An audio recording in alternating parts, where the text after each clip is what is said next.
Horrorfest lineup of all time, going on right now until Halloween.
Do you ever fantasize about being killed? What is up, everybody? Station Pop Pop Boo. Welcome to Horrorfest here on Pop Culture Philosophers. Welcome, in fact, to PCP Movie Night. Tonight, we got a good one. We're talking about one of my favorite films. In fact, we all got comfort films. This might be my number one comfort film. I can put this on at any time, change my mood into a rockin' party time any single time.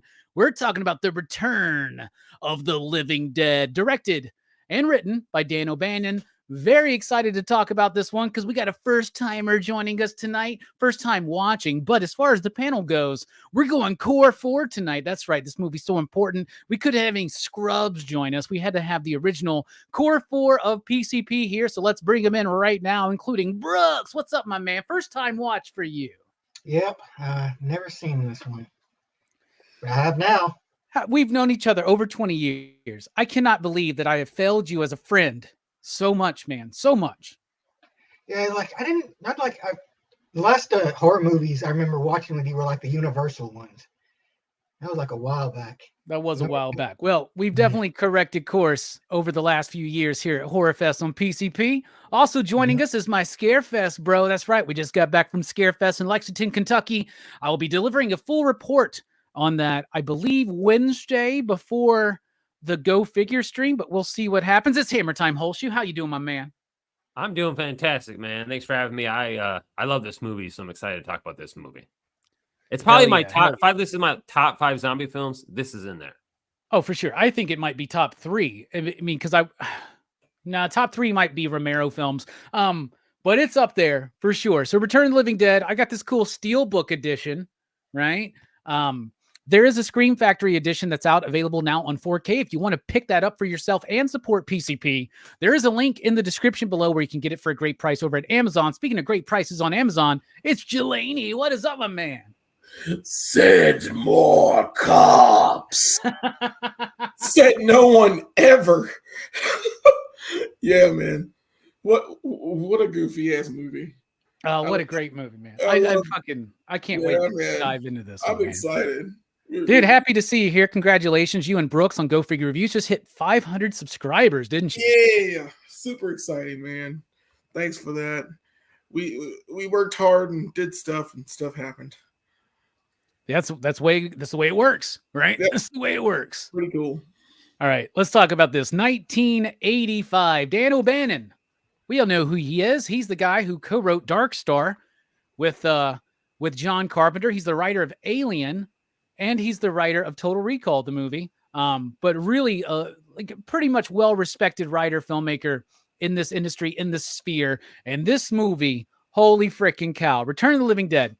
One of my personal favorites. Like I said, it's like a comfort movie to me. And we see you out there in the chat. Thank you so much for joining us. Please participate in the conversation. There's so many reasons why I love this movie. First of all, it's a zombie film, and it's a zombie film before zombie films were super tired and boring, right? It's an 80s film. It is a quintessential 80s film. Like there's no other decade that this movie could exist in, right? This is 100% an 80s movie. It also has Linnea Quigley in it, one of my absolute favorite actors of all time. She is amazing. I got to meet her a few years ago, and I hope to meet her again. Seriously, because she has my heart. She has my heart. But I love this movie because it's got this like youthful punk rock fun kind of vibe to it, right? Where it doesn't take itself too seriously, but at the same time, it deals with some chilling events in some chilling ways. In the midst of some of the slapstick comedy that this movie gives you, it also gives you a lot of heart and a lot of tragedy. And we're going to be unpacking this shit all night long here for Horrorfest with the core four. Isn't it nice when you see the four of us together?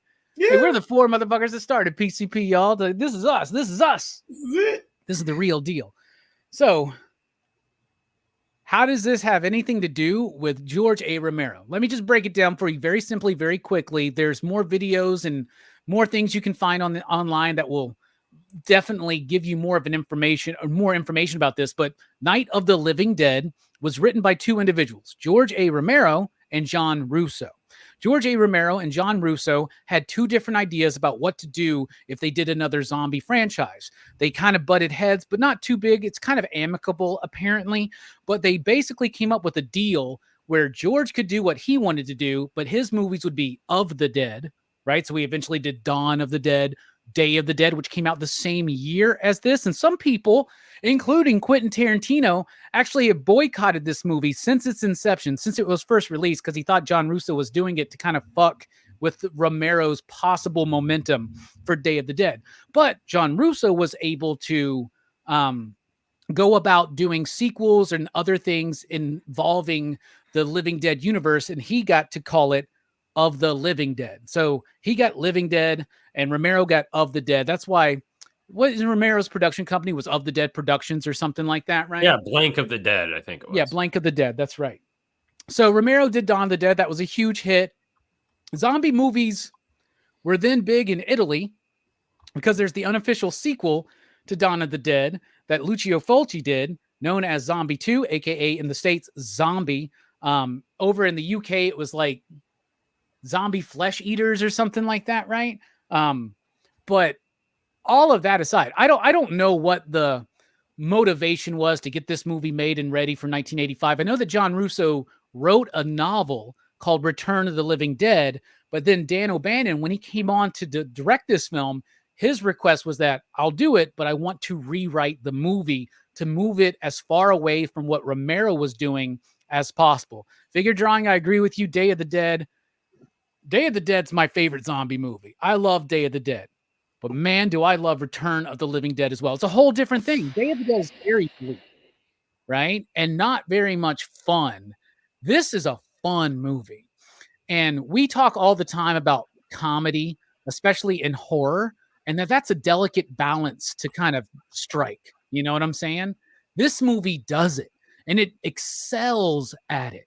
Like there are comedies that are also horror inspired. There's things like Ghostbusters and Beetlejuice, right? This is a whole other beast. This leans way more into horror, doesn't shy away from a lot of gore, doesn't shy away from cool looking zombies and makeup effects. But man, it soars with the comedy, and it's just got this great pace all the way through it. Don't even get me started on the music, because the music has got its whole section coming up later tonight. Suffice it to say, I fucking love this movie. There's not a performance I don't like. There's not a moment I don't like. I can watch this movie at any time, for any reason, starting at any point. If I put this movie on and there's only 10 minutes left, I walk in a room, people are watching, there's only 10 minutes left, I'm watching those 10 minutes, and I will be transfixed, I will be mesmerized, and I will be entertained. Return of the Living Dead, one of my absolute favorite movies of all time. Dudes know me. I got the shirts, I got the signatures, and I got what's one of the posters in my living room? Return of the Living Dead, y'all. This shit slaps. It's one of the greatest movies ever. If you've never seen it, why are you watching us? Go watch that movie and then come back and check out the rest of the show. What about you, Brooks? This was your first time watching. What do you think overall about Return of the Living Dead? Yeah, this movie is very silly, and like, you know, I wouldn't really compare this movie to like Dawn of the Dead. Like they do kind of like have some similarities, but this movie is like it's a whole different beast, I think. And I think it is an interesting kind of like side branching in this kind of franchise from Night of the Living Dead to this kind of more ridiculous, silly story about them like burning zombies and the ashes causing like zombie rain and shit. So I really enjoyed it. It is a fun movie, and it has a lot of good effects, But it's not Dawn of the Dead, but it's also not trying to be. It is its own kind of unique thing, and I kind of respect it for that. Yeah, absolutely. Well, that's good to hear you say, man. And yeah, it is totally very different. Now, I've never read John Russo's book that he did, Return of the Living Dead. That would be an interesting thing to do. I don't even know if that's still in print, right? But I would definitely like to get a hold of that. But Dan O'Banion really wanted to rewrite this to separate it even further from that universe. And so I know that like people like Quentin Tarantino, they've said like, oh, they were doing this just to try to, I don't know, like Day of the Dead did not do well. You know what I'm saying? It had a very small budget. This movie, by the way, had a budget of $3 to $4 million. It only made $14 million at the box office. That's still making money for the producers. And it continues to gain traction, I should say, and momentum, right?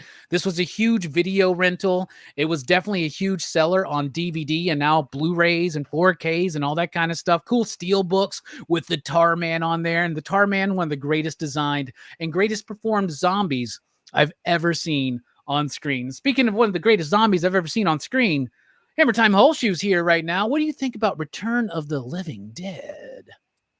I think it's great on the rewatch. I think the special effects are great. I think the music's great. We'll get to the music later. The cast is phenomenal. I'm a big fan of, is it Tom Matthews? Is he the dude from it's Tommy Jarvis?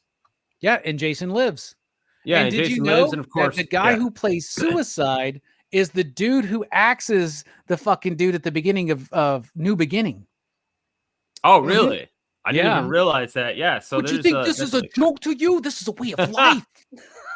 It's dude, I love this movie, man. I think it holds up incredibly well. I think the practical effects are phenomenal. I have no issue with it. I don't understand Tarantino's issue with it because it does go a different direction.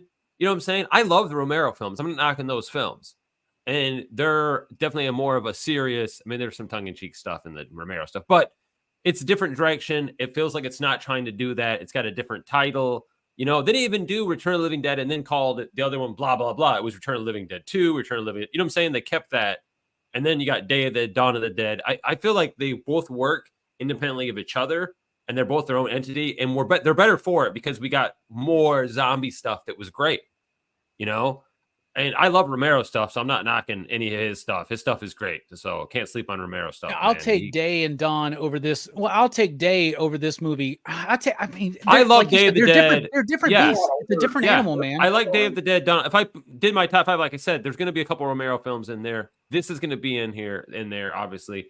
But I still enjoy it for what it is. Again, more tongue-in-cheek comedy, but it's not like slapstick. It's just more of the absurdity of some of it. I think the cast is great. The practical effects are great. The concept of the story, how it ties in with the Night of the Living Dead. I love everything about it. That ending, Jesus, man, that ending, just it's, what's not to like? I've loved it on the rewatch and I'm surprised how much I love it. You know what I'm saying? Rewatching it, I'm like, I've always liked this film and how much I really liked it on the rewatch. It's fucking great, man. You were telling me that this weekend when we were hanging out in Lexington, man. You were like, dude, like rewatching this movie, I almost forgot like how good it actually is, man. It really is, man. It's up there. And yeah, we had so much fun at Scarefest. That's what they need to get. Let's get some other returning living from any of the Living Dead people. So that year that we missed with Robert Englund? That's what they did. They did a Return of the Living Dead reunion too. Even Juana Man was there, man. Oh, Miggy. Well, maybe they'll come back. Cool. So it's gotten pretty bananas. Some people are there every year. So. Kane's there every year. Maybe it'll be bigger and better next year. So maybe we'll be able to meet. Yeah, but it was great, man. It was great on the rewatch. And for the people who haven't seen it, watch this movie, man. It's so awesome. Yeah, absolutely. Jelani, I know you're a fan. Why don't you tell us why? What do you think about this movie overall? Yeah. Now. Zombies at one point were like the zombie or the whole zombie thing, they used to scare me, like bother me. And then Walking Dead like made it lame and tamed me. And this is completely different. Like something about this movie is different than Romero's Zombies. And as you guys were saying, it's just they're a different vibe, and they can't be freaking killed. And not only burning doesn't work, nukes don't work. It just turns into zombie rain. I'm sorry. Zombie rain, zombie rain. Yeah. By the way, I was watching I was watching it with the commentary last night before I went to bed, right? And he says, Dan O'Bannon in the commentary goes, "Yeah, I made the mistake of wanting yellow smoke, and the only way that you can make yellow smoke chemically is with sulfur. So that's sulfur smoke coming out of that fucking tank, dude. It absolutely reeks. So that and the smell of it, and it turns into rain that probably smells like that. It's got to be awful." But I love the goofy scenes. I love the entire beginning. The beginning is my favorite part of this movie. Like just him explaining that the Night of the Living Dead happened, and we've got some of the bodies from it down here. And he was like, "This made by the U.S. government." Bam! And as a former employee of the U.S. government, I will say that the government kind of sucks. So, how dare you, sir? Yeah. How dare you besmirch our beloved government? Yeah, it's trash. You see the steel drums they make. So it is what it is. And of course we get this lovely thing, and on top of it, the cast is great. The music's great. Everything about this movie just screams the 80s, like you said, Robbie. It's goofy fun for some reason. It's very I don't know. It's like hot cheese. Like you're laughing, but it's very serious at the same time. Like the subject is insane. Nothing can stop these zombies. I know. Put yourself in that situation, and that's terrifying as fuck, dude. At least in a Romero movie, you can pop them in the head and they're done. It's done. Not this one, dude. They keep coming, and they talk, and they coordinate. Send more paramedics. What the crap? You're calling your dad. You're calling more people in. More people show up. They die. They become zombies. Now, I will say like this, zombie though. takeouts. What that is, bro. They're just really ordering. is. It's like they're DoorDash before DoorDash existed, man. Yeah. The only thing about Linnea Quigley was she was surrounded, covered by zombies, and she didn't have any bite marks or anything. I don't know how she turned, other than the water that she was in, or the zombie rain. I don't know. And she just, but who cares? Her tits are fantastic. But she does get the Buffy the Vampire Slayer vampire brow kind of thing going on. She got the also, brow, by the way, just a lot of people are like, "Oh, dude." A lot of people are like, Linnea Quigley's completely nude in this movie. She's not. She's actually wearing a prosthetic vagina. Yeah. Because the MPAA would have given them an X rating if she would have been full frontal. So they actually just made a fake vagina for her to wear. How weird is that, dude? That's how fucked up censorship is. What are you censoring? You get what I'm saying? What's the fucking difference? Right? I don't know. It's weird, man. Really the fact she was willing to do it, that makes her my homegirl. Linnea was always willing to do it. And what she says was, as long as they paid me more, I would do it. I didn't give a shit. Yeah. She's like, whatever, free the puppies. Who cares? That's right. Yeah. She's not nude in every movie she's in, believe it or not, but she's in most of them, and she's not shy about it, dude. I fucking love Linnea Quigley. I love Linnea Quigley so much. Y'all know I love Linnea. I know you know. I know. Yeah. Had to put a Linnea movie on, and I was like, you know what? We've never done this movie. Let's do it. So let's talk about this cast. I ain't letting nobody steal my favorite. So my favorite's Trash, portrayed by Linnea Quigley. First of all, she refused to cut her hair. She'd show everything they wanted her to show, but she won't cut her hair. So she's wearing a dumb ass wig in this movie. It's obviously a wig. So many of these people are wearing obvious wigs. I don't give a shit. Her performance is great. What a cool character. The morbid, gothic, slutty woman, right? Like I fucking love it. And I love the juxtaposition between her and Suicide, where you think that they will be an item, but when she's like all over him, he's like, have some fucking respect for the dead. Cover yourself up. Yeah. I'll just go ahead and throw a little special shout out there for Suicide. I love him too because he's the most conflicted fucking punk rocker you ever see in one of these 80s movies. Usually the 80s characters, if they're trying to do like youth culture in the 80s in one of these kind of movies that's not made by the youth, right? It comes across as really dumb and kind of over the top, but like, I don't know. I like the nuance of the idea of this like Suicide guy. This guy's got like super punk rock hardcore. He's got the car. Nobody likes him. And he's like tortured by this almost in a way, you know, like that whole soliloquy when he's talking about, well, you think this is just a costume? It's a way of life, man. Nobody takes me fucking serious. Why do you guys only call me when you want to ride? And what a cool, interesting group of friends, because here's the thing that we learn, or at least in our experience, groups of friends, cliques of friends are not just one aesthetic. It's not just like all punk rockers that are all friends or all preps that are all. This is a group of friends that have like, they got the nerd, they got the preppies, they got the punk rockers, they got the, you know what I'm saying? Like they got the daddy girl. Yeah, they feel the tropes, they feel the archetypes, but at the same time, they do feel like genuine friends. And this is life. Like in our crew, we're not all the same type of person. You know what I'm saying?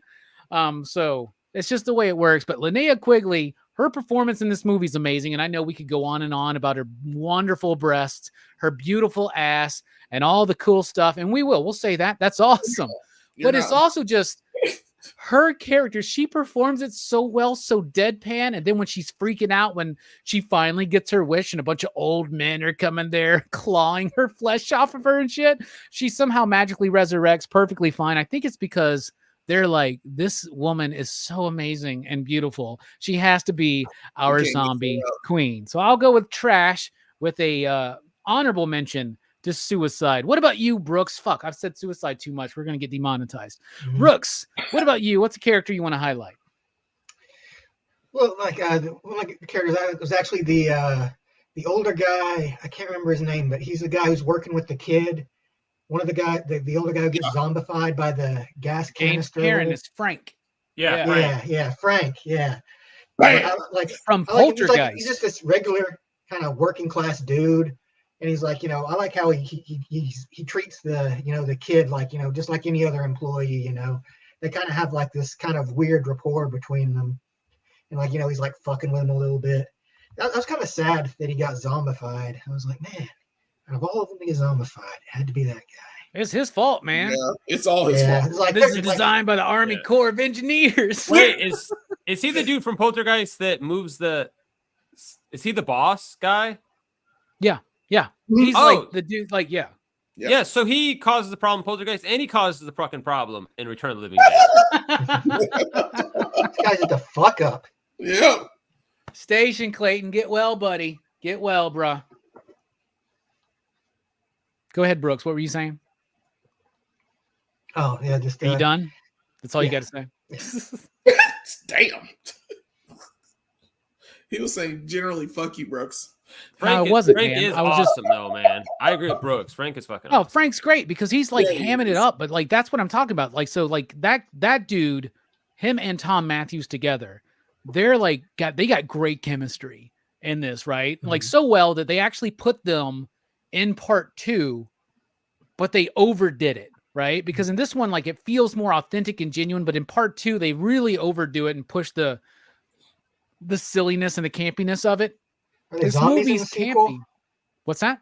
Are they both zombies in the sequel? Well, I guess no, they're different characters. Oh. They're 2 other guys that work together now, and they're just trying to do the same shtick, but it's not the same, right? Yeah. I'm not the biggest fan of Return Part 2, but I do love Part 3.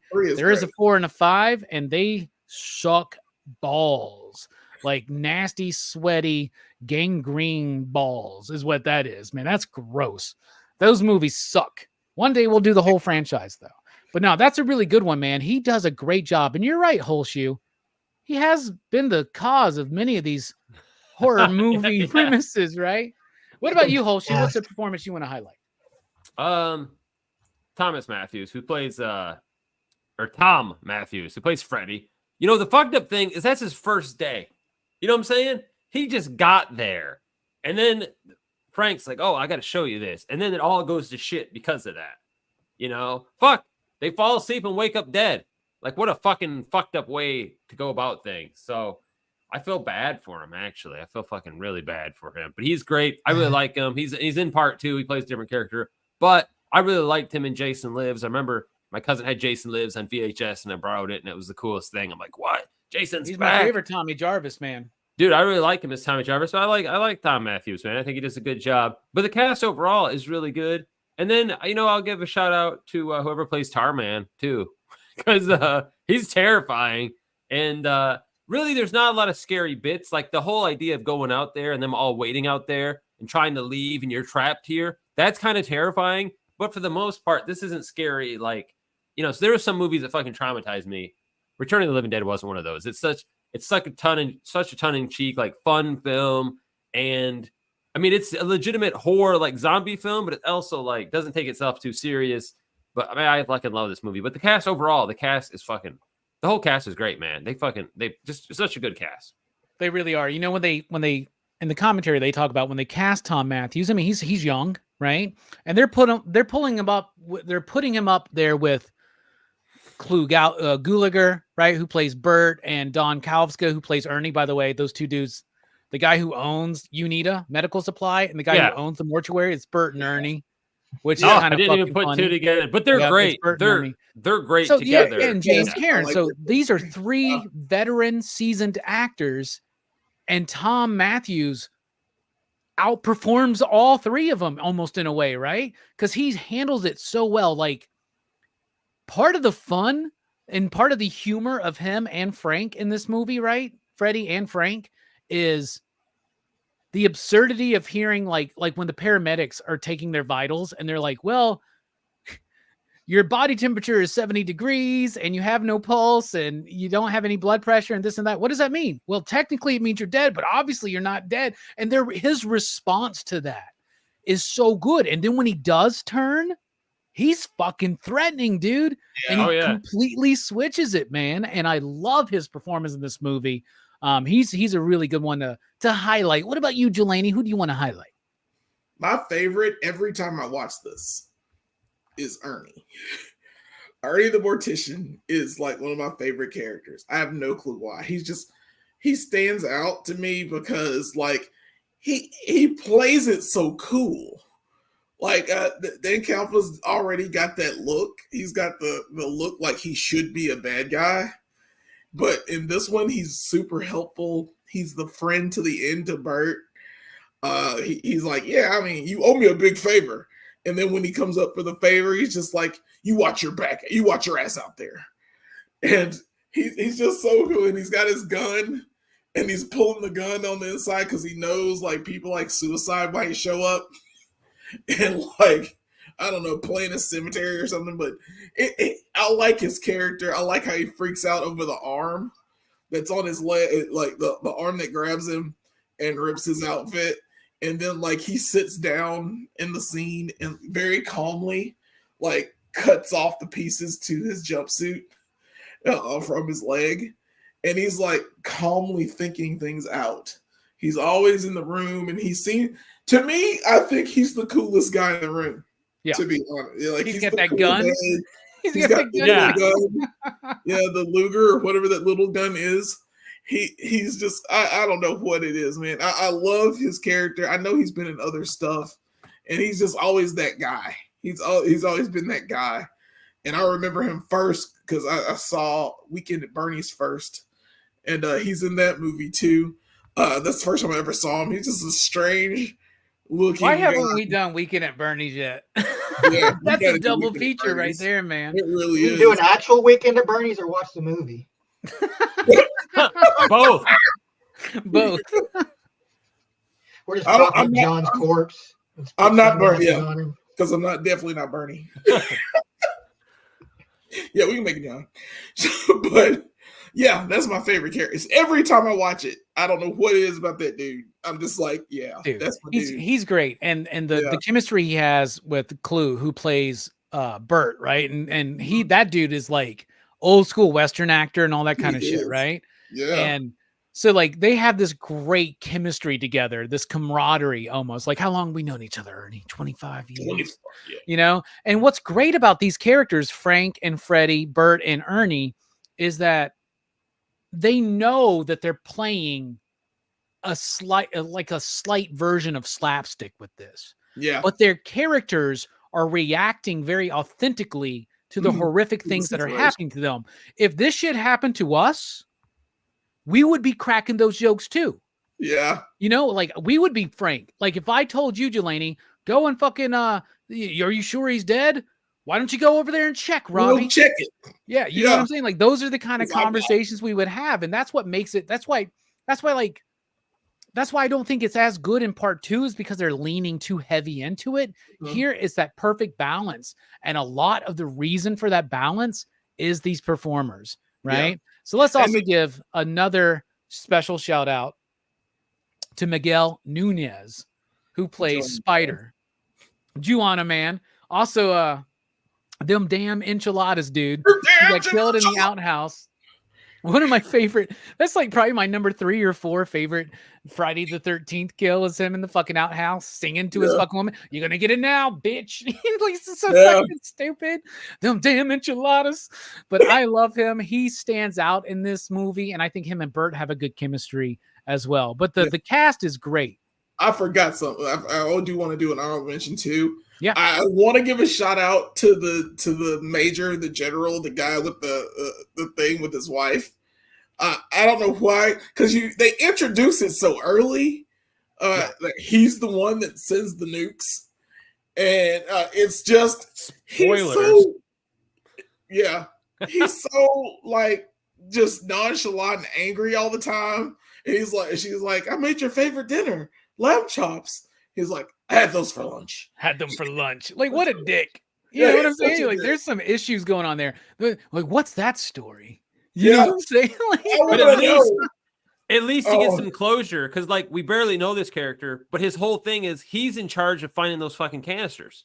Right. So they finally get the call. So at least his character everybody gets closure because they get blasted to the moon. But that's his whole role, is he's waiting for those fucking canisters. So at least he finds the canister. So good for him. You know, and that reminds me too, man. We don't need to be too harsh on Frank, because Frank is the dude, by the way, who decides to kill himself so that he doesn't become a zombie and kill his loved ones or his friends. That's right? actually really sad. It's a great scene. But here's the thing: James Cameron came up with that scene on his own, because initially he was just supposed to become part of the horde of the zombies outside, and he said, "I ain't filming in the fucking rain. What if I just kill myself?" But it gives it like a very poignant scene in that movie, man. And the song that's playing at the same time. Gravity to the film just because he didn't want to film in the fucking rain. He did not want to film in the rain, bro. That's great, because I really on initial viewing, it's like they don't see him slip out initially. You know what I'm saying? They're so worried about Tom Matthews, whoever his character is, that they don't see Frank slip out. And so I was like, oh, what kind of chaos is he going to... I mean, then he doesn't really cause any chaos, thank goodness. You know what I'm saying? They got enough fucking shit going on without having worry about it. This movie is written so well where everything is perfectly set up. From the very beginning of the movie, watch that third step, it's a bitch. Yeah. That comes to play, right? Or the whole such a favor he's doing. I could fucking do that in my sleep. I could run that incinerator in my sleep, right? And it sets up. There's like Dan O'Bannon knows what he's doing. He's doing it fantastically well. Let's talk about style and structure. This movie oozes style. The style is this: 80s punk rock, youthful, vibrant, fun, comedic, humorous, but at the same time dealing with fucking horrible things, right? Like truly terrifying things. Like we're here with zombie movies, right? But here's the thing. 1985, zombie movies have already gotten this whole thing where it's all cliche. Oh, you shoot them in the head, you cut off their head, you do all that. That first bit where he like pickaxes that motherfucker and he just goes, ah! It's just still fucking screaming. They cut off his head. It's like Reanimator all of a fucking sudden. Same year, by the way, 1985.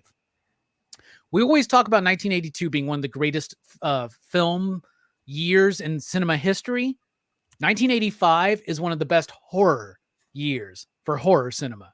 Like 100%. Just look up what came out in 1985. I'll give you 3. Return of the Living Dead, Day of the Dead, and Reanimator. 1985 rocks. Okay. So the style is so great. And the music leans into that a lot. We'll get to that. We talked about the characters, but the way that it's shot, the special effects, they wanted the zombies to have this like gnarly EC Comics kind of look. And that's what they're going for. And all the zombies look great to me. I think the special effects are amazing. Now, there was a different special effect artist at the very beginning of production, but they fired him because it wasn't good, right? So they fired him, got somebody else to come in.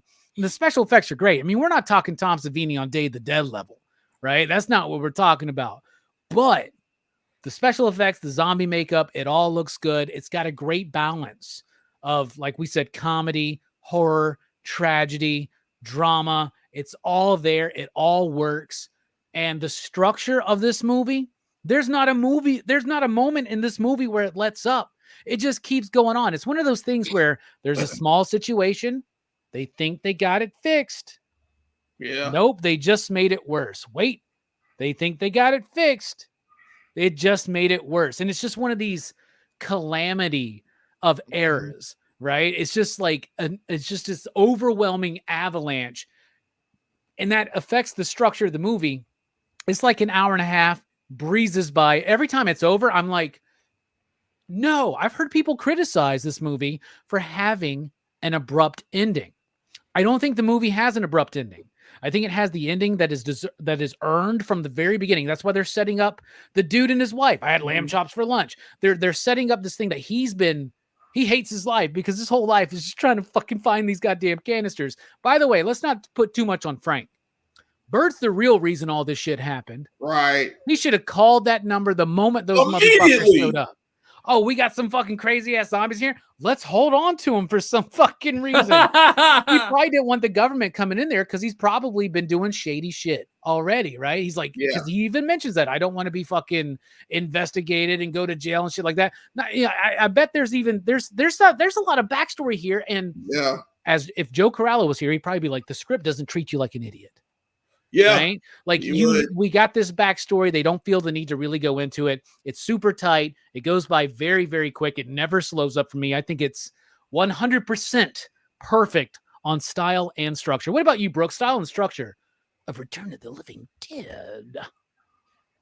Well, one thing about this movie that I have to mention is that I finally understand yet another Community reference in the Bad Taco Meat episode. Now I know where that was lifted from. It was from this movie, how they have the government number and all that. So that was pretty fun. But yeah, this movie, like the word I would use to describe it is silly. It's a very silly movie, and it's it's kind of like how in Dawn of the Dead and like the the Romero movies, like you'd have like little silly moments, like kind of here and there in them, but like overall it's more serious. Yeah, this kind of reverses it and makes it like more silly with like a few kind of more serious moments. And I do like it a lot. Like I like it has a lot of commentary too. I think and it's done in a very obviously kind of ridiculous way, but it is there. Like it has the same kind of commentary really as any zombie movie in a lot of ways. Like all the messages are still kind of there. It's kind of like a critique of like culture and everything like that. So yeah, I think it's like style is like kind of this movie's strong suit. I think structure not so much, but it does bring the style. Hell yeah. All right, speaking of structure off, style on, Hammer Time Holeshoe. What do you think about the style and structure of this film? Dude, it's fucking phenomenal. I mean, it works well. It doesn't feel like there's a moment that needs to be cut. It doesn't feel like there's a dull moment. You have complained before movies like having just being too fucking long. And there are some movies that I can agree with you there that just even movies that aren't long, like, oh, this one's 145, but there's parts that just lag. You know what I'm saying? It feels like stuff can be cut. I don't know what you cut from this. It's done so well.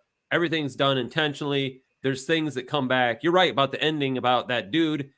I would have been pissed if that was the ending, but you never got the backstory about that guy and the thing with his wife. You know what I'm saying? they were setting this all up. I think it works well. I think the structure is well. I think the style is great. I think the cinematography is great. It's got the perfect runtime. I love it. I think it's like, you know, a perfect package. And I can understand people's complaints about part 2, even though I like part 2. But this one, you can't complain about anything, man. Nothing the jokes is set work. up in this movie that is not paid off. Yeah. It's yeah, and there's just, I don't know. Yes, there's some weird references, and then the stuff comes back, and then there's some weird humor, and then I don't know. There's nothing I can go through and say, oh, this part should have been cut out, or this part is too much. I mean, it's I mean, it's yeah. I mean, if you really well. wanted to shorten the runtime, you could cut out, like, I don't know, like 40 seconds of Linnea Quigley dancing nude on a sarcophagus. No, you cannot wants cut that? any of that out. That's vital to the whole movie would collapse without that. Nope. Oh shit! anything, taking off her clothes again. If anything, it needs 40 more seconds of that. That's my only complaint with the film. It needs another 40-second runtime, and then it'd be perfect. Then it would be A+, better than any other zombie film. Absolutely. Speaking of, we need 40 more seconds of this person dancing nude on the sarcophagus. Delaney, what do you think about the style and structure of the film? Oh shit! Delaney's taking his clothes off again.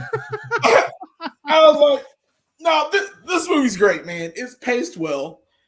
Yeah, like you guys said, it's the payoff. All the payoffs pay off. It makes all the time you watch it, it's earned, and it's like, thank you for doing this.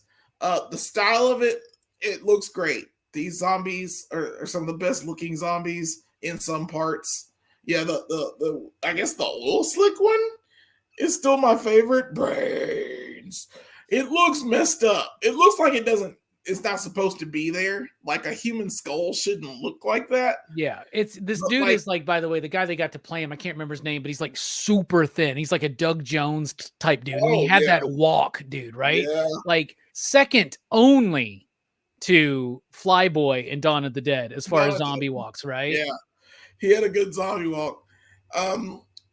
These zombies kind of bother me, but not in the way that normal zombies bother me. Normal zombies bother me because they bite you, they turn you. That's it. Station.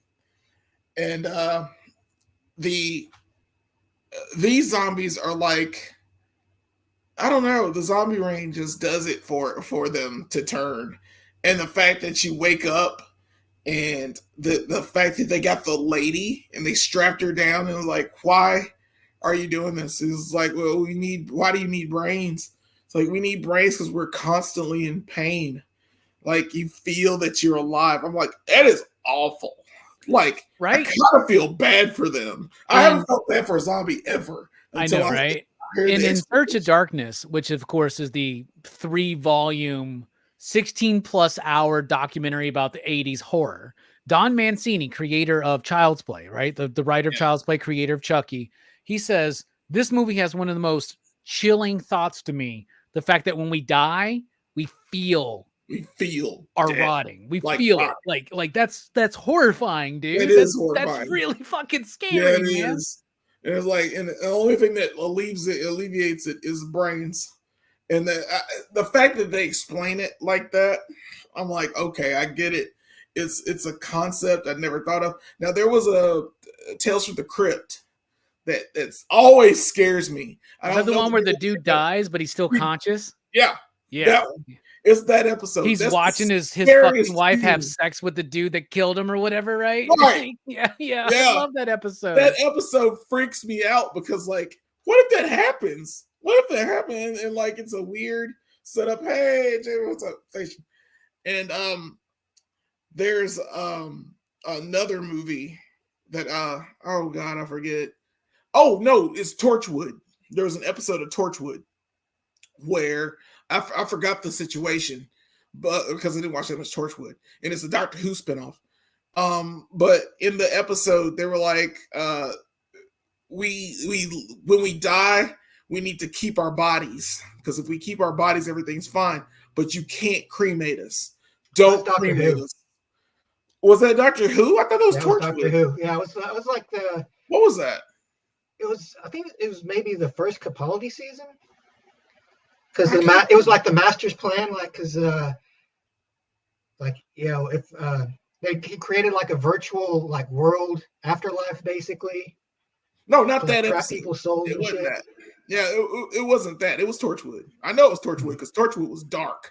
Torchwood went there too. I mean, I'm sure that Capaldi did that, but what I'm saying is, Torchwood came before this. This episode came before Capaldi, and it was I don't know. It was something that happened. I don't know. If somebody out there knows it, put it out there. But I know it was Torchwood.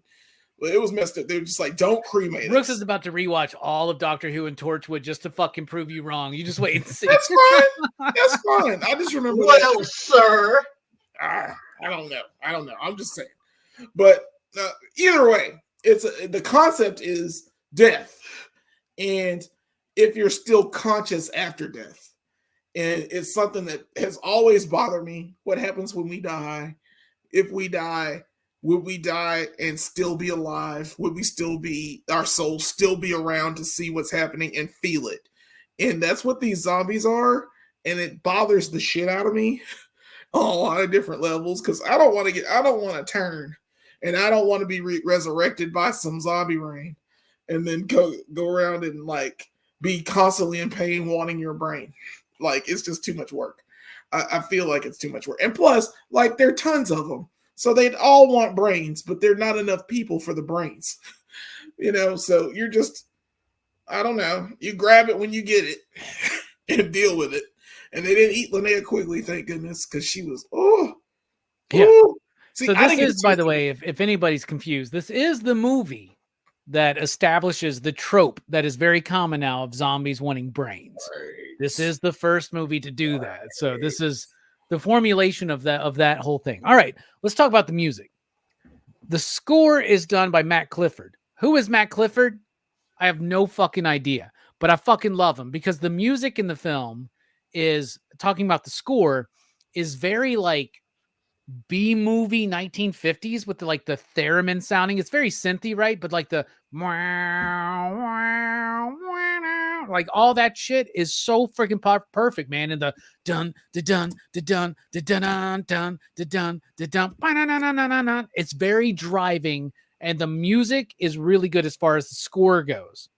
As far as the soundtrack goes, it's one of my favorite horror movie soundtracks. You got the Cramps, you got TSOL, you got SSQ doing one of my favorite songs in a horror movie ever. Tonight we'll make love till we die, and that's the infamous Linnea scene on the sarcophagus. But then they do a reprise of that later on. It's like Trash's theme, and you hear like the music is so fucking good, dude. The TSOL song is Nothing For You. God, Nothing For You. Oh my God, it's so freaking good. And then the song when Frank is like burning himself in the incinerator, and it's like, light the fire, then burn it higher. It'll never expire. Like the music feels like it was written for the movie. And I think that some of it was, but not all of it was. This was just how groovy rockabilly kind of punk rock music was at the time. There's a lot of cool, like horror infused punk rock music from back in the day that really, like, I mean, you can put on the soundtrack to this movie and it's absolutely fucking amazing. Some of my favorite bands, some of my favorite songs in a horror movie. Check it out. Seriously, this is the movie that got me into TSOL. And then dude from the TSOL was on that Cottonmouth King song, Peace Not Greed. So then I loved him even more. But yeah, dude, the soundtrack is amazing. The score is amazing. The wow, wow, wow, absolutely fantastic. Love it. Brooks, what do you think about the music in the film? I really like the soundtrack of this movie. I think it fits it like a glove. It's just so perfect for this movie. But like the one thing about it that stood out was like, when there's like a gong or a chime during one, like basically the song starts when like the zombie rain starts coming down. It's like this dong, like that deep kind of bell. And I could swear that's the Taco Bell gong. So every time I'd hear that, I think like, man, I fucking wish I had a taco right now, man. Yo quiero brains. Yes. But yeah, great soundtrack, really. Yeah, it really is. What about you, John? What do you think about the music? I honestly don't think I can add to it. It's great. It's got the score is phenomenal, especially that when they're rising out of the grave, that do thing that you're talking about just is so awesome. And I wish it was in every zombie movie.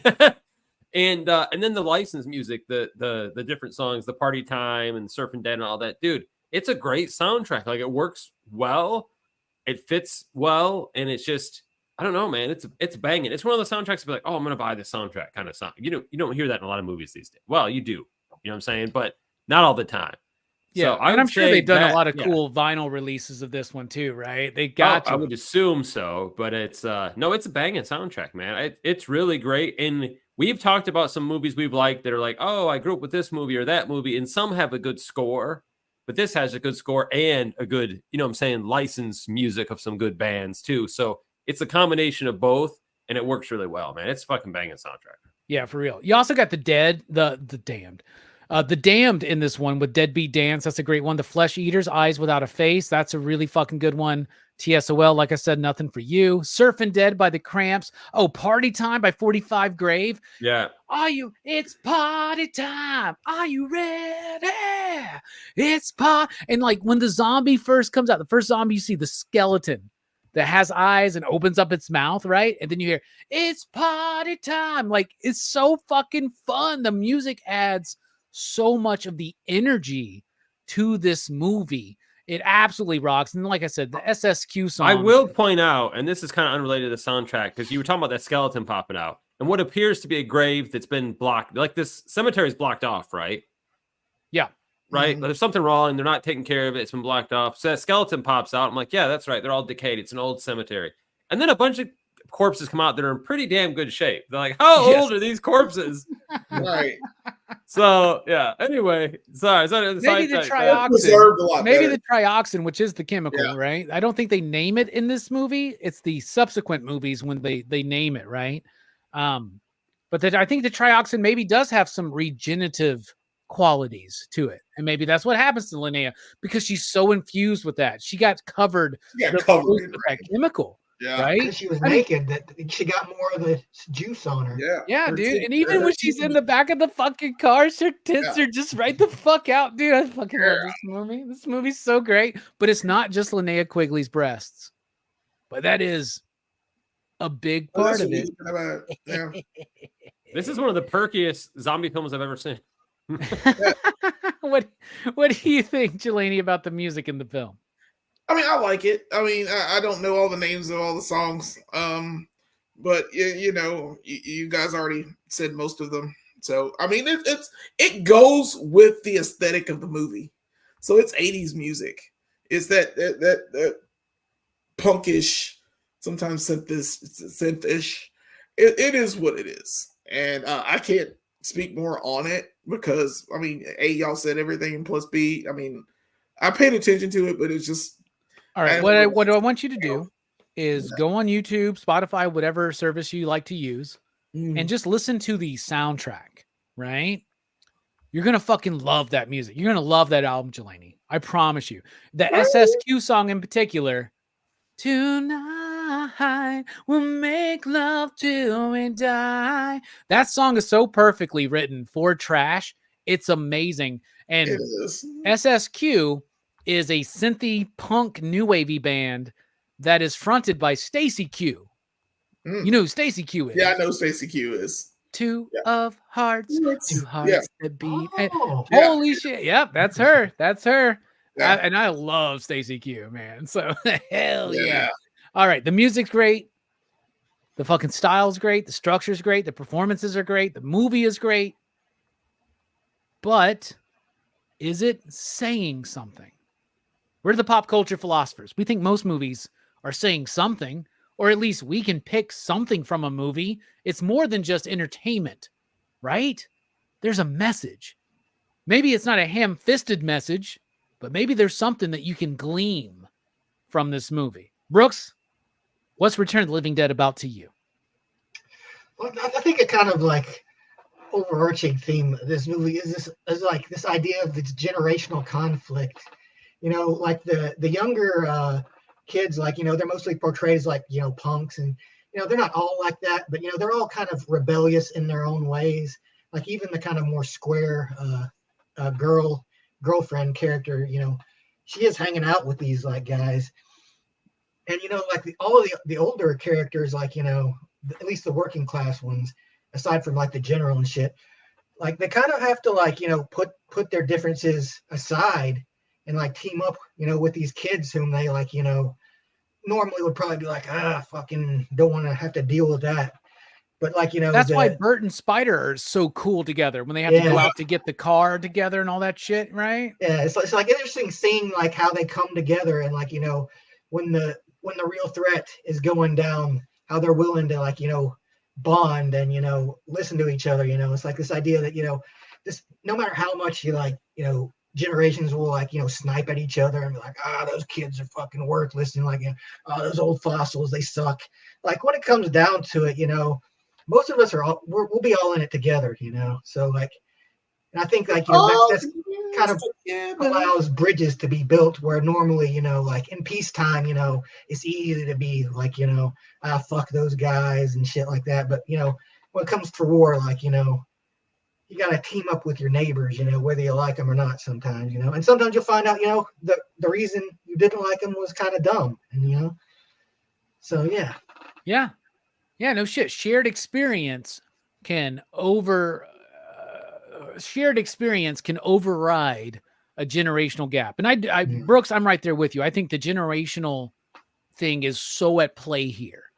That's so intentional, right? To have like the older generation, and then the youthful generation at the time. And even right? with Frank and the kid, like it's like an older kind of dude trying to be like more of a mentor, trying to show this kid the ropes, and like I thought that's why their dynamic was so good, because like this, you can tell like the kid is kind of like a punkish kind of rebellious kid, but he's trying to fit into this role to like live up to this guy's expectations, because he wants this job so he can impress his girlfriend.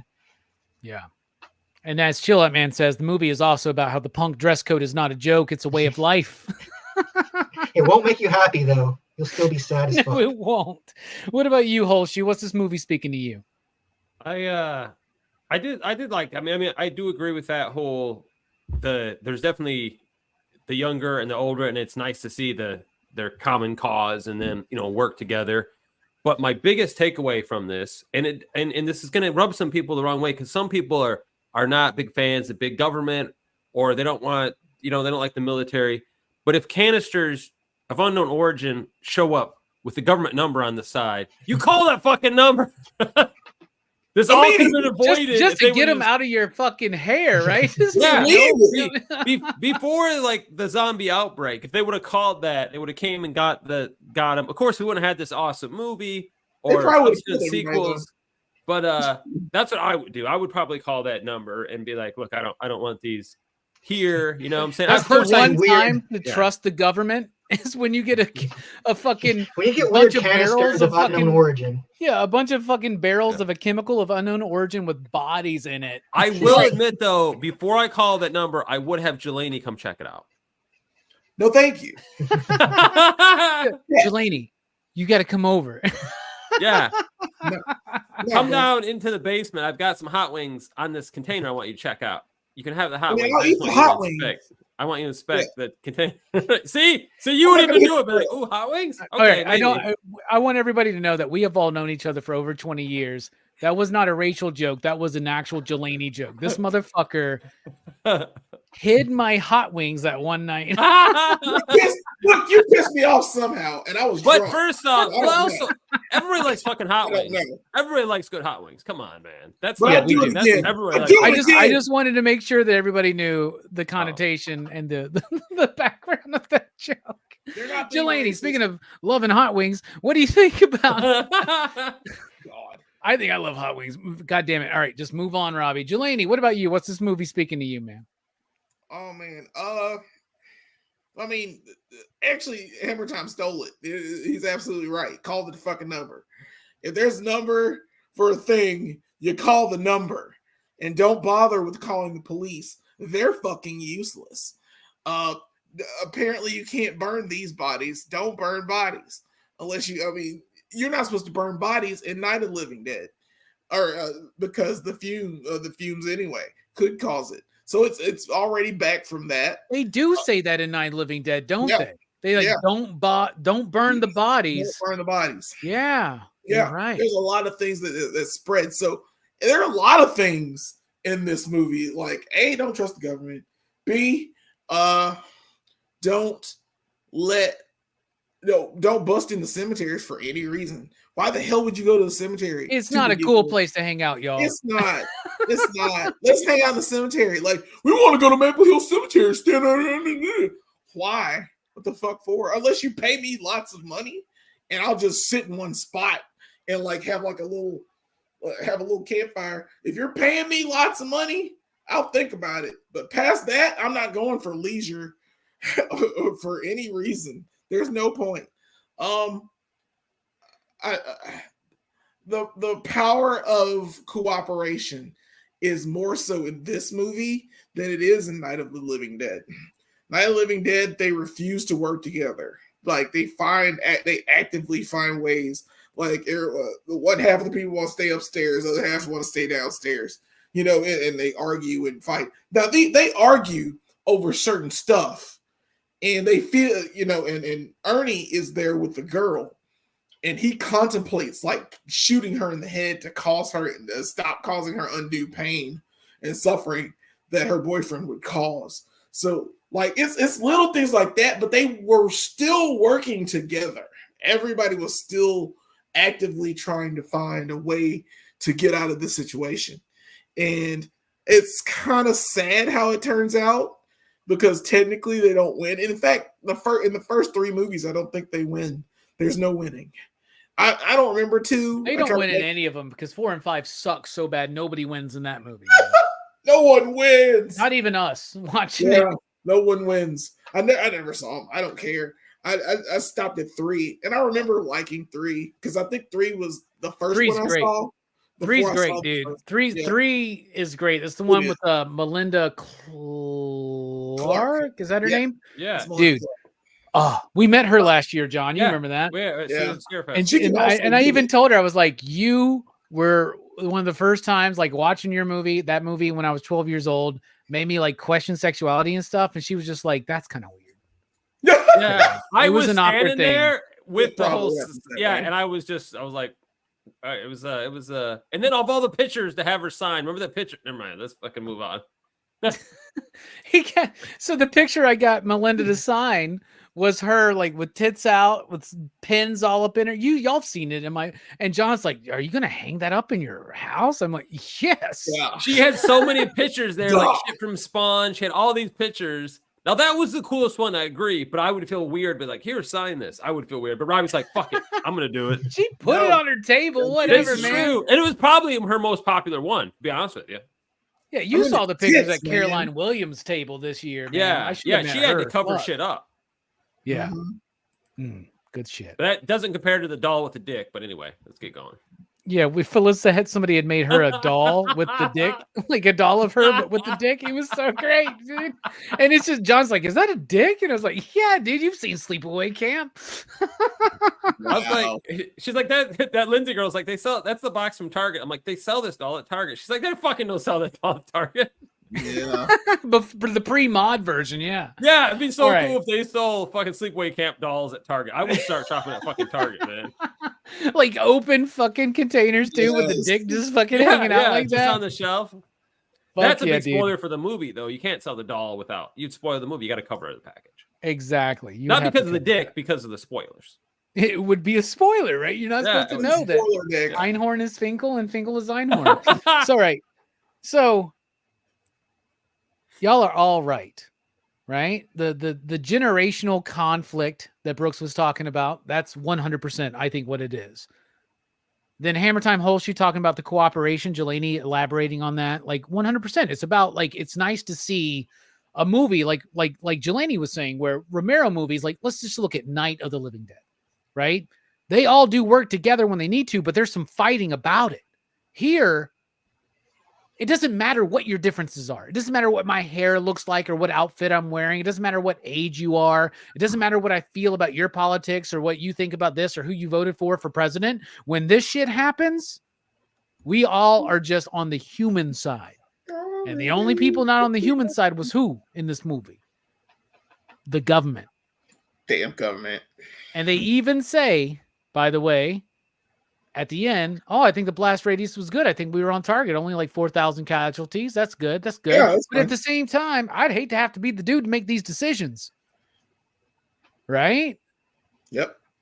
If I had to make the decision to nuke Louisville, Kentucky, or risk a zombie infection across the country, that's a tough position to be in. Right? Yeah, I'd do 100%. It.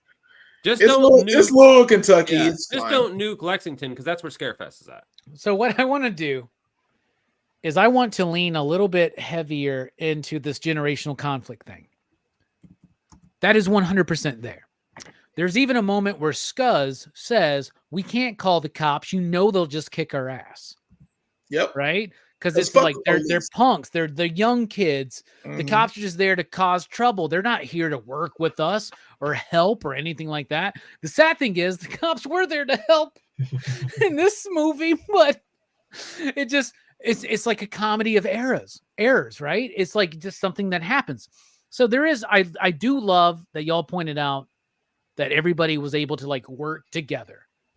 But let us not forget that it didn't matter at the end of the movie. It doesn't matter. So what this movie, I think it goes deeper even. I think it does. I think this is very intentional.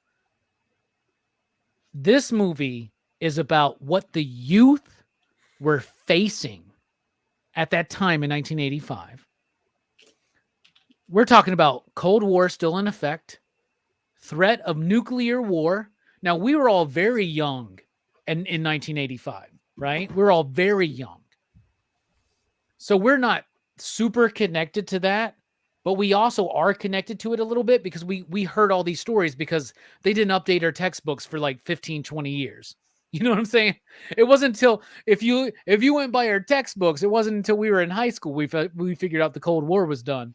But this idea of like nuclear war threatening us, right? That a government can make a decision to hit a button and we're wiped the fuck out, whether it's the U.S. government or the Soviet Union or anybody else, right? So that's all there.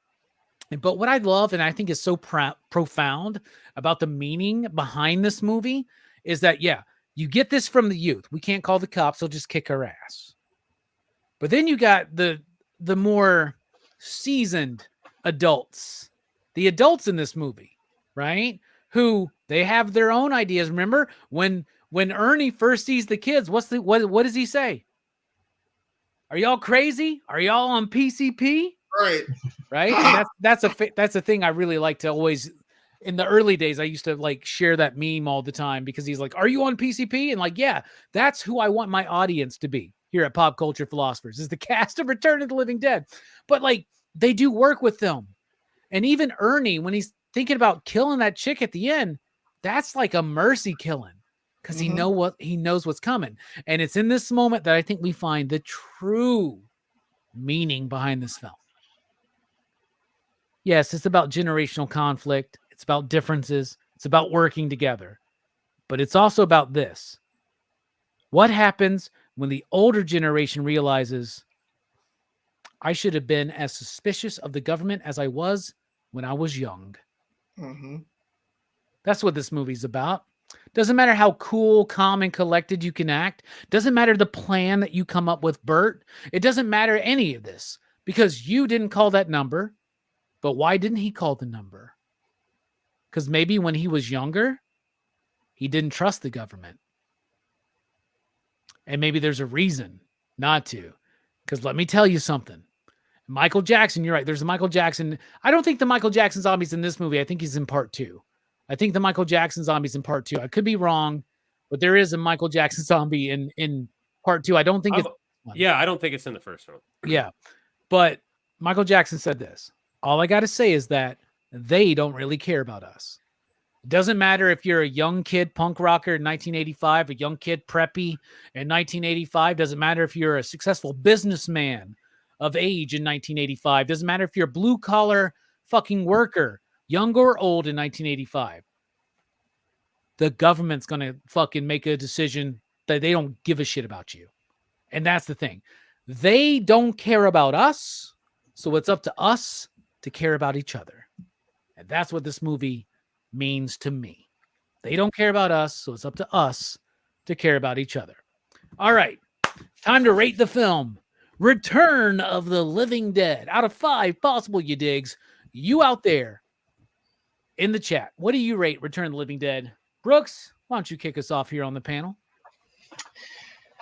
Well, much as I love this movie, I couldn't say I would give it a perfect score.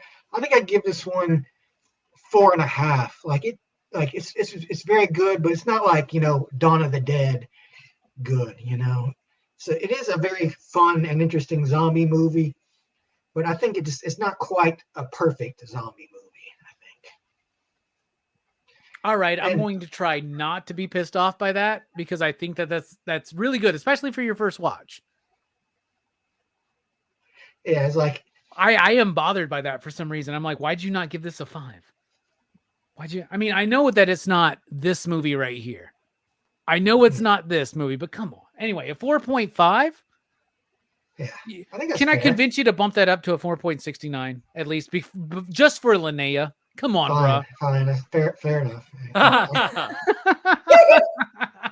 All right, a 4.69 from Brooks. I feel a lot better now. What about you, Hammer Time Holsty? What you sitting on?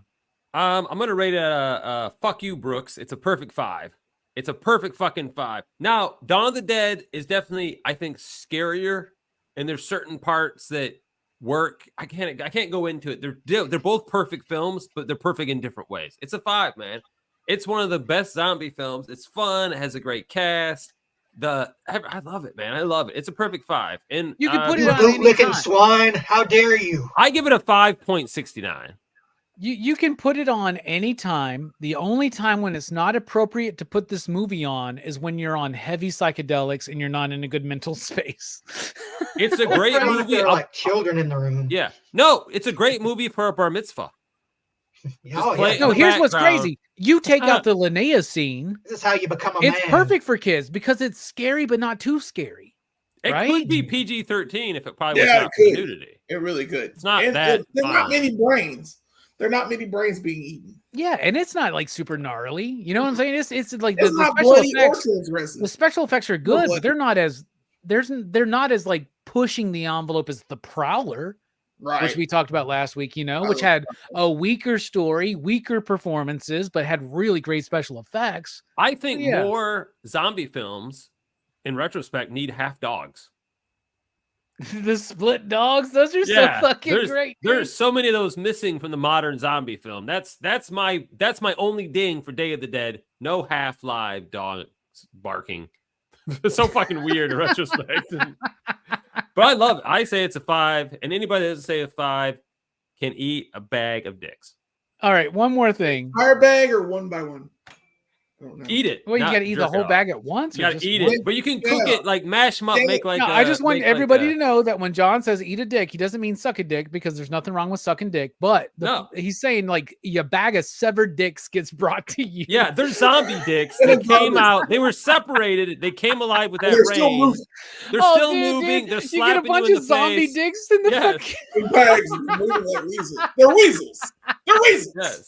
They're rabid weasels. They're rabid weasels. My favorite. There's a really great moment here too, where like I don't know if this is intentional, but there is an element with the gun and with some of the things that are going on thematically. Ernie almost feels like was Ernie like in World War II in Germany?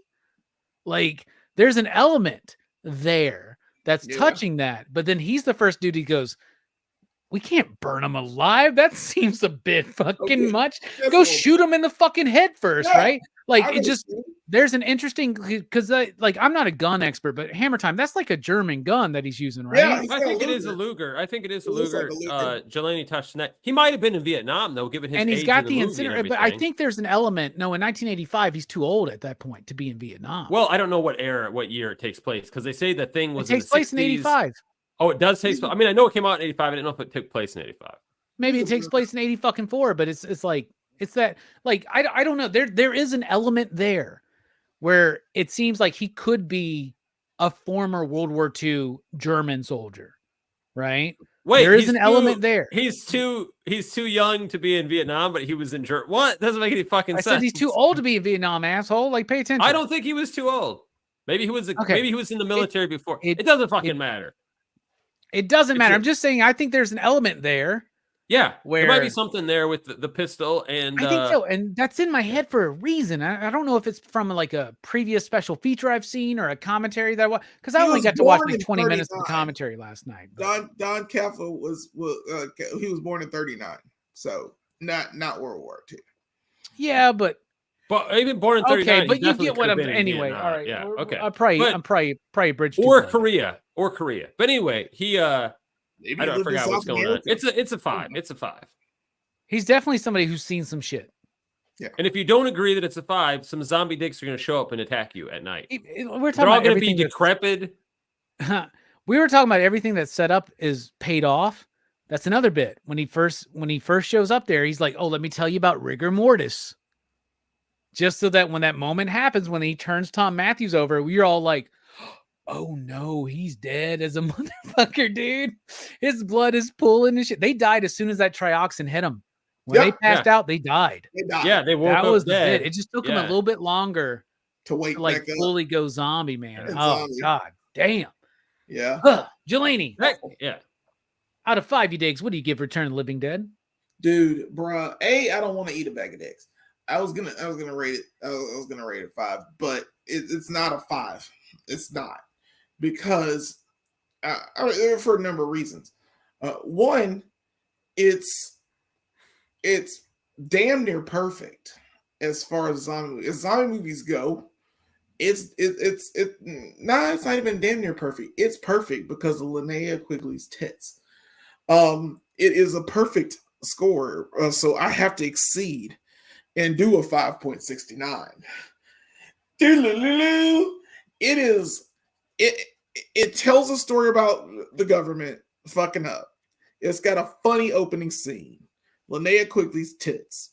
The music is not memorable for me, but I can grow to like it. I've only watched this movie twice. The first time I saw this was like in 2004. So, or 2004. So it's been a while. But I saw 3, and I've seen 3 like multiple times. I love that movie. And it's not Light of the Living Dead. Because Night of the Living Dead is a 5. Night of the Living Dead is a 5. Day of the Dead is 5. What's the middle one? The Mall? God dang it, why I forget the good one? Dawn of the Dead is a 5. Those are excellent. All of the Dead. That's what it's called, Chilani. God, I cannot remember. I fucking forgot. Zombie is my favorite trope. It was very Romero. I still think that did it best, but Dan O'Bannon in this film, it goes off of that. It's not that. It goes in a different direction, and it goes in a good direction as far as camp and what it does. And it's a feel-good movie until the end. But it's just one of those movies where you can watch it anytime. You really could. And I haven't seen it out. I watched this on Tubi, and I'm sure I need to own it. I'm pretty sure I gotta own this one. Yeah, I definitely gotta get it. So this is a movie to own before they decide that Linnea's before they decide that Linnea's tits are too much for the American public. You need to buy this movie. That's all I'm saying. Fantastic, bro. I cannot stress how nice her tits are and her ass. She is absolutely gorgeous. You got to come over and watch Hollywood Chainsaw Hookers with me, man. You'll love that one. I will definitely do that. I'll take you up on that offer. Because god dang. Have you seen Nightmare Sisters? No. I saw the you showed me. Watch Nightmare Sisters tonight. I'm doing you a favor. Where is it? Watch Nightmare Sisters. I'm sure it's somewhere. I'll find it. If not, come over. Yeah. We'll hang out. Yeah, I'm always down to watch fucking. It's a Walther, by the way, that he has. It's still a German pistol, but it's a Walther. I looked it up. It's a Walther? Okay. It's a Walther P38, but it still is. Well, if it's German, it's a Walther. Okay. Anyway, so yeah. For me, I will go 5.69 as well. This movie fucking rocks. It's one of my favorites. It's a comfort movie. So I had Jamie and Clayton over on Wednesday, and I was like, hey, I gotta watch this movie. Y'all can come hang out, but I gotta watch this movie. And they're like, Return of the Living Dead? Abso-fucking-lutely. This is a movie that when I first meet people and befriend people and they want to have a movie night, this is the first movie on my list. I want to know if you can chill with me and the movies I like. And to me, like Return of the Living Dead is a movie that's like mainstream, but still transgressive at the same time. It's kind of like treading that line so fucking perfectly, right? And as Two Gun says, Nightmare Sisters is definitely worth renting if you have to do that. Like Jelani, you will love Nightmare Sisters. Trust me, bro. I know you, and you will love that fucking movie. So, Return of the Living Dead to me is the perfect balance. It's the great introduction into more gnarly horror cinema. Right? Where let's say there's somebody in my life and they're like, oh yeah, I love horror movies. What are your favorite horror movies? Oh, I love Halloween. I love Friday the 13th and Nightmare on Elm Street. And I can even fuck with Hellraiser a little bit, but it makes me feel weird inside. Right? But then I'm like, what about Fade to Black? What about Henry, Portrait of a Serial Killer? What about Martin? Oh, I've never seen those. All right. Before I can send somebody that way, this is the bridge. Return of the Living Dead is the bridge between the Muggles and the diehards. The bridge is this movie. And this is a movie that I have done this so many times. Oh, we're new friends. We're hanging out. If you like the movie, then we'll see what happens. If you don't like the movie, we're done. Sorry. We can't fucking hang and watch movies because you're not going to like some of the more gnarly shit I'm going to show you. Return of the Living Dead to me is a perfect fucking movie. Perfect blend of comedy and horror and tragedy. A great soundtrack. Brilliant performances. So much fucking fun. So a 5.69 from everybody on the panel except for Brooks, who gave it a 4. Man, this movie's good, but it's not like Reanimator. You just wait till the next time you watch the movie, man. Anyway, with Brooks's rating of a 4.69, that gives a PCP average of 5.499969. So that works for me. It's really fucking good, y'all. It's really fucking good. I cannot believe that score wasn't higher, actually. That's crazy. 4.9 or 5.499969. Pretty good. Watch the movie. It's absolutely great. Man, aren't y'all sad that it feels like we're at the end of Horrorfest? We're getting there. Right? I do have a question for you though, Robbie. Where do they get those skeletons with the perfect teeth? Dude, that's the thing I want to talk about real quick. So I didn't even mention this, but initially the director of this film was going to be Tobe Hooper. Oh yeah, right? Chainsaw Massacre, right? And that makes Texas Chainsaw Massacre 2 and 1 and Poltergeist, right? And Funhouse. Oh yeah. Tobe Hooper's fucking great movie. Director. Where were you to back me up for Funhouse, whole shoe? Funhouse is a piece of shit. Funhouse is great, dude. And Life Force is amazing, and I know you love Life Force. Janelle. I love Life Force. So Tobe Hooper's the one who told Dan O'Bannon the fucking idea that why do we get all these medical skeletons from India, and why do they all have perfect teeth? I think there's a skeleton farm in fucking India, right? Like, that's a great bit, but it was actually, honestly, Dan O'Bannon putting in a bit that he thought might be a little too creepy and too real. Like, skeletons with perfect teeth. You know any adult with perfect teeth? Nope.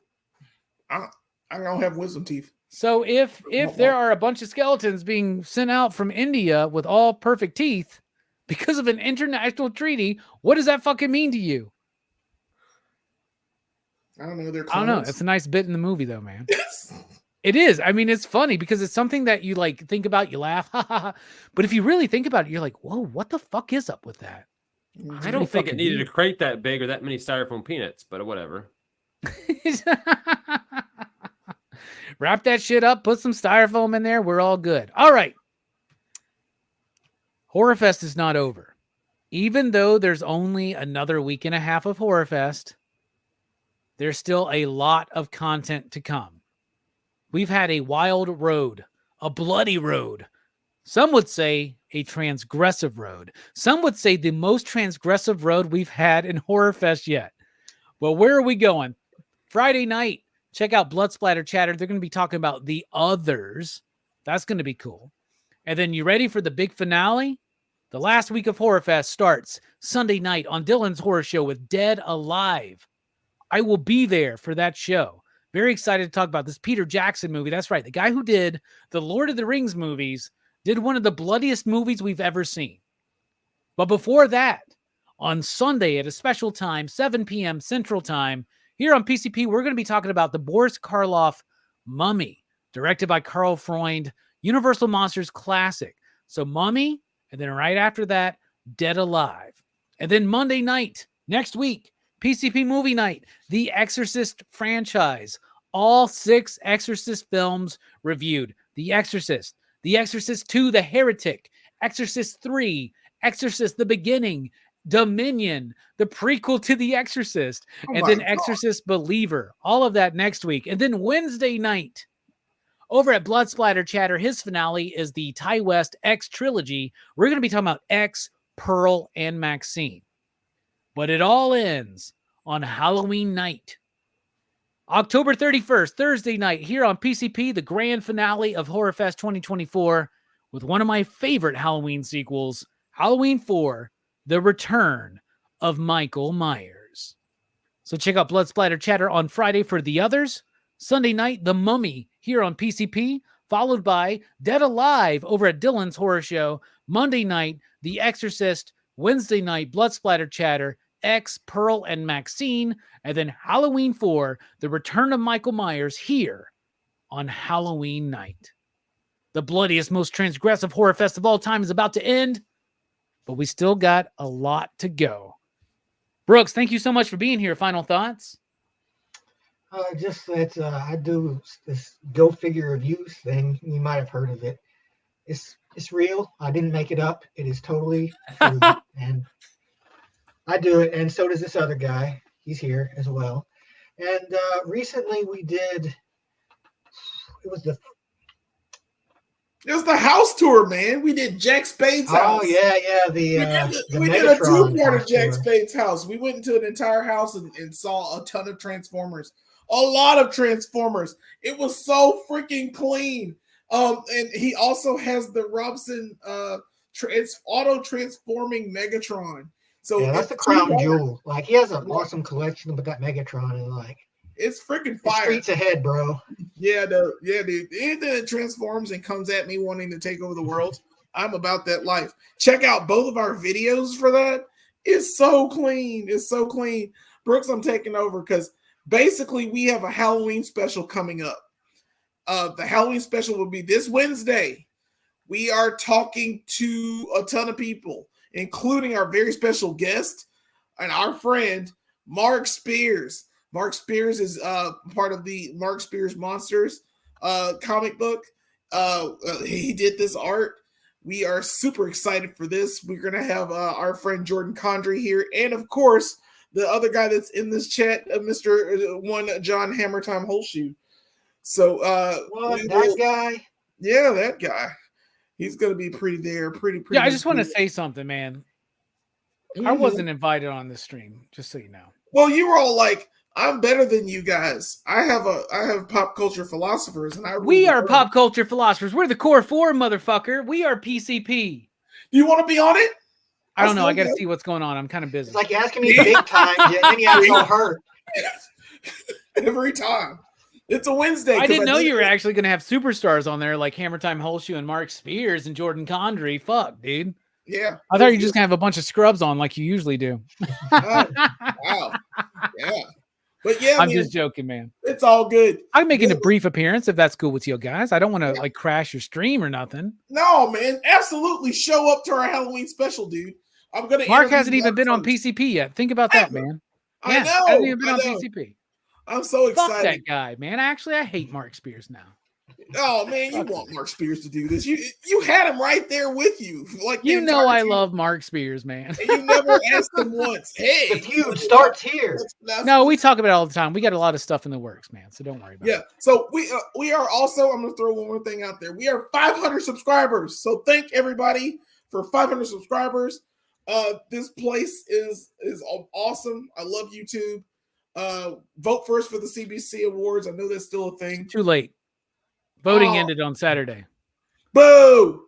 The awards are on November 2nd, so everybody go tune in. Vote. Yep. I hope you guys voted. Have they counted the mail-in ballots yet? Yes. I think they counted them first, but they're making sure everybody was able to have their voter ID card with them. Yeah, fair enough. Fair enough. That's it. Thanks, guys. And sorry, Brooks, took stole your thunder. No, you're good, man. That's good. So everybody go check out Go Figure Reviews. They already did the Jack Spade house tour. He's a little bit of a local celebrity here. He's got an amazing collection, apparently. I looked a little bit through the video, and it does look like this dude's got a massive, awesome, badass fucking Transformer collection. And then their Halloween special on Wednesday night. I think I'm going live on Wednesday to do my Scarefest report, right? And there was a lot of controversy at Scarefest this year, and I'm going to address it and talk about it. So I think I'm doing that Wednesday. We'll see what happens because I got to check my schedule and see what happens because I haven't really seen my loved ones in a few days because me and John have been out there having a good old time. Speaking of my buddy Hammer Time Holshoe, thank you so much for being here. Final thoughts, my man.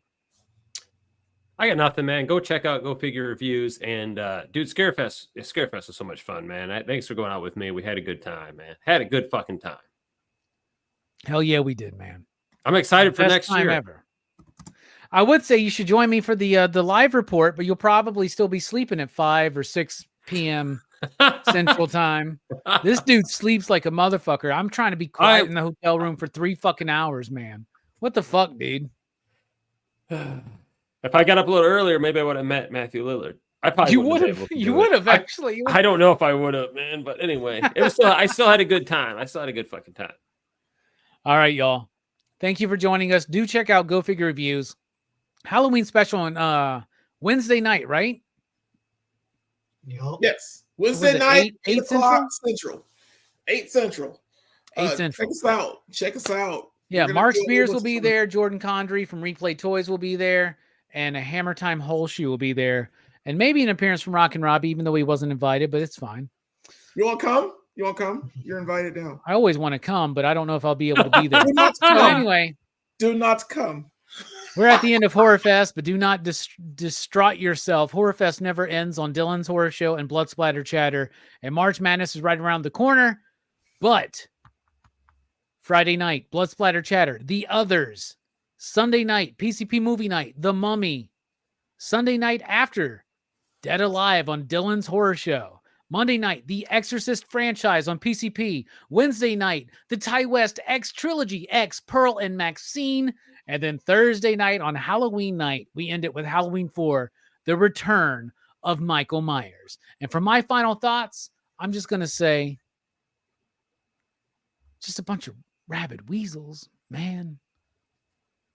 I didn't have a quote set up for this. Hold on a second. Cocaine! I want a bunch of old men to just bite me and tear my fucking flesh apart. What's a good quote from this movie? What's a good quote from this movie to end it with? They're coming to get you, Barbara. That's a different movie. Oh, I know the quote. I know the part. I know it. Party! Sure. It's party time. Watch Return of the Living Dead. It's a great movie. Linnea Quigley's tits are amazing. They are amazing. She has stupendous tits. 51 Fest lineup of all time going on right now until Halloween.